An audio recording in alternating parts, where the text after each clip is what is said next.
Boleh igat dah seorang suami hak kata bunuh isteri dia sendiri, lepas tu kita hak jenazah ataupun kita hak mayat di kawasan Taling sesai. Jadi maklumat lagu mana mari kita dengar bersama sesai. Assalamualaikum sesai. Jadi sebelum sesai kita minta lah satu follower ataupun satu time, itu adalah semangat bagi kami sesai. Terima kasih semua sesai. Jadi pada pagi ni tanggal 14 Minakum 2509, je lebih kurang buku 3. Kita pun dapat khabar daripada seorang saudara kita, dia inbox masuk, dia tak masuk, katanya boleh igat dah seorang suami hak katanya bunuh isteri dia sendiri. Kerana dia lari daripada pihak serdadu tu, lepas dia bunuh isteri dia pergi tahap di kawasan Taning tu, dia lari sana. Dia lari, dia tak ada mob tu, dia tak ada serah diri kepada serdadu dak sana. Dia lari lebih kurang 2 minggu.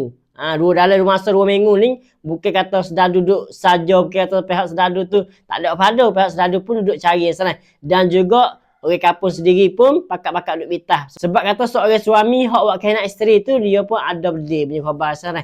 Lalu itulah sesat pihak orang kampung pun rasa bimbang, setakutlah, takut-takutnya duk pergi kena orang lain lagi sana. Jadi lebih kurang 2 minggu lah dia lari tu. Hari ni tanggal 14 Minakum 2509, bunyi khabar kata boleh igat dah di kawasan Golok sana. Maklumatnya kita dapat tahun ni saja sana. Hanya kita dapat katanya boleh igat dah seorang suami ni di kawasan Golok sana. Alhamdulillah sesat hak kita duk gobar, hak kita duk bimbang, takut-takutnya duk berlaku lagi kena dengan orang lain pula sesat. Hari ni bolehlah habis wabah, tak usah bimbang dah sesat. Sebab kata orang jahat ataupun orang yang bunuh isteri tu boleh igat dah sesat. Jadi maklumat kita dapatnya tahun ni saja sesat. Sesat mana ada maklumat selanjut, boleh kita kongsi bawah komen kita sesat. Terima kasih semua. Wassalamualaikum warahmatullahi wabarakatuh.